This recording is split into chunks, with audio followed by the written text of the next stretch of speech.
All right, good morning, party people. It is October 30th. Okay, so today our reading is in the prophets. Yesterday we were in the Old Testament. Today we are in the prophetic books. So we got Isaiah 11:12, Zechariah 3:4, Revelation 17:18, Psalm 18:19, and Proverbs 28. Okay, so we are back in Isaiah. So we're in 11:12 today. So this is an amazing prophetic section. Remember the first part of Isaiah, he's preaching to primarily the northern kingdom, but he's addressing the southern kingdom as well. This is a time when the kingdoms are split, unlike when we're reading right now in Solomon in Second Chronicles, where the kingdom is still all one unit. Right now, during Isaiah's time, the kingdom is split. And so he's railing against the northern kingdom about their idolatry and how they've fallen away from God, and that they're going to be led into captivity. And of course that does happen. So in this first section of Isaiah, that's where we're at, is he's he's railing against the northern kingdom, and so in the midst of that, we get a glimpse in 11:12 of a messianic vision, right? So he's just like sometimes we see with David in Psalms, he gets a vision of the coming Messiah. And so let's just go ahead and start reading that, because it's awesome.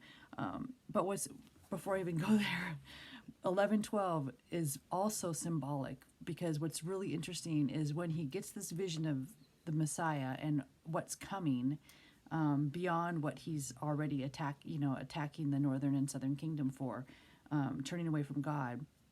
He's describing when the Messiah comes, what that's going to look like, and how that's going to bring in like a new wave of people coming back to God and back to Israel, and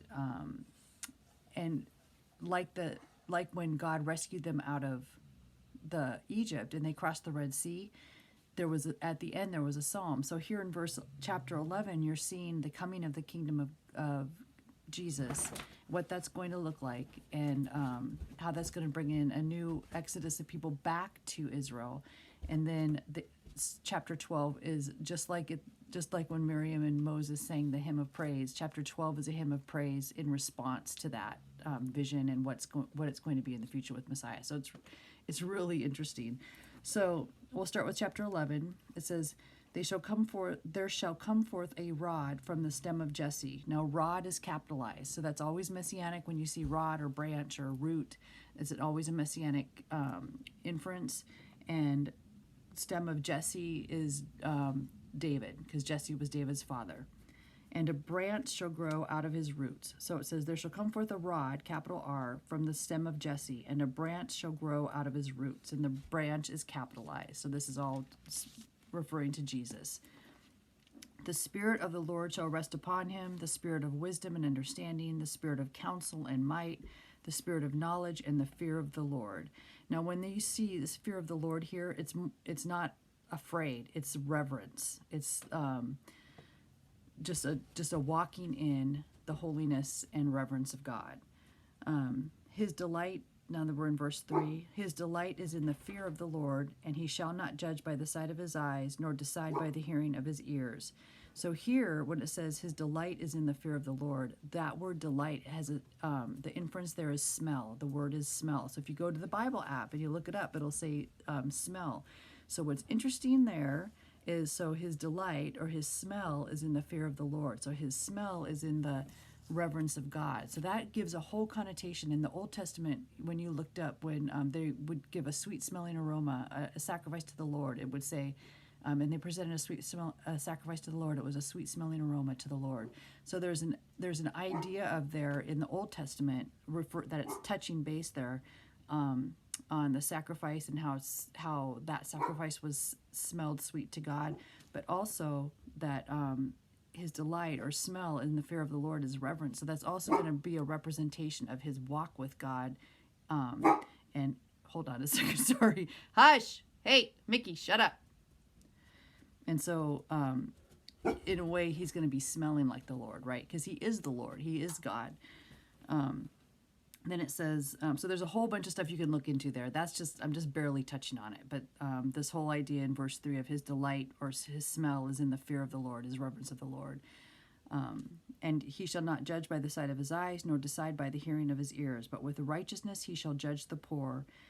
And now there it's talking about act on their behalf. So it's not like he's judging the poor or coming against people. He's judging on their behalf. So you know how the prophets are always coming against all the inequity and how there's corruption and perversion of, and the poor have been just in historically not been treated right by those in power when they become corrupt, right? So that's what he's talking about here, is that there's going to be a rectification of that. But with righteousness he shall judge the poor, or act on their behalf, and decide with equity for the meek of the earth. So same idea there. He shall strike the earth with the rod of his mouth, and with the breath of his lips he shall slay the wicked.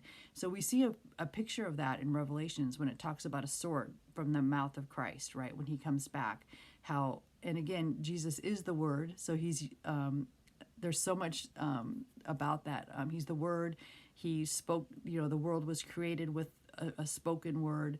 So there you can go into all kinds of study just in this section right here. And he shall strike the earth with the rod of his mouth, and with the breath of his lips he shall slay the wicked. Righteousness shall be the belt of his loins, and faithfulness the belt of his waist. The wolf also, now it goes into describing verse 6 through 9, a similarity to what you saw in the Garden of Eden. So things are going to be restored. So his coming is going to bring about a restoration of the things, putting things back the way they were.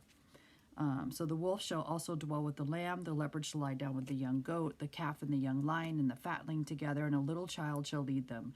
The cow and the bear shall graze, and the young ones shall lie down together, and the lion shall eat straw like the ox.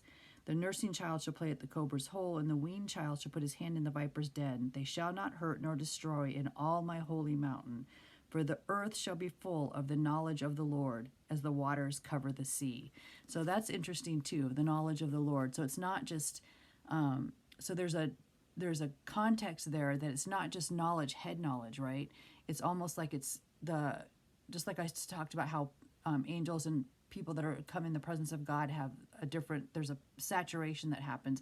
Same thing here. There's going to be a saturation that it's not even going to be like a thinking process. It's just the way things are going to be. Things are going to be restored the way they were. The knowledge of the Lord is going to be a permanent saturating thing that will be normal. That's the only way I can describe it. And in that day there shall be a root of Jesse. So again, root, capital R. So they're talking about Jesus here. Who shall stand as a banner to the people. For the Gentiles shall seek him, and his resting place shall be glorious. So again, that's talking about us, bringing us in. It shall come to pass in that day that the Lord shall set his hand again the second time to recover the remnant of his people who are left, from Assyria and Egypt, from Pathros and Cush, from Elam and Shinar, and from Hamath into the islands of the sea.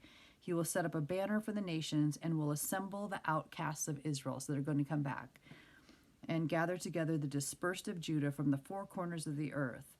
Then it talks about ancient animosities that will cease. So it talks about here, also the envy of Ephraim shall depart, and the adversaries of Judah shall be cut off. Ephraim shall not envy Judah, and Judah shall not harass Ephraim.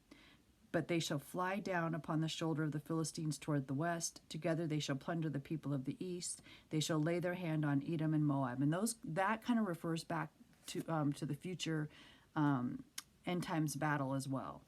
The Lord will utterly destroy the tongue of the sea of Egypt. With his mighty wind he will shake his fist over the river and strike it in the seven streams, and make men cross over dry shod. And there will be a highway for the remnant of his people who will be left from Assyria, as it was for Israel in the day that he came up from the land of Egypt. So he's talking about bringing everybody back, right? Everybody's going to come back to Israel, similar to the way that they left Egypt. God's going to go before them. Okay, so that finishes 11, and then then it goes straight into 12, and the 12 is a hymn of praise, just as when he's describing all of these people coming back, as being similar to when they left Egypt, when God brought them out to take them to the promised land. They did a big hymn, and so chapter 12 is the hymn for the same exact thing. Okay, so anyways, there you have it. So read chapter 11, 12. It's very interesting. Isaiah gets a little glimpse of Jesus. Read your Bible. Jesus is coming. Love you. Peace.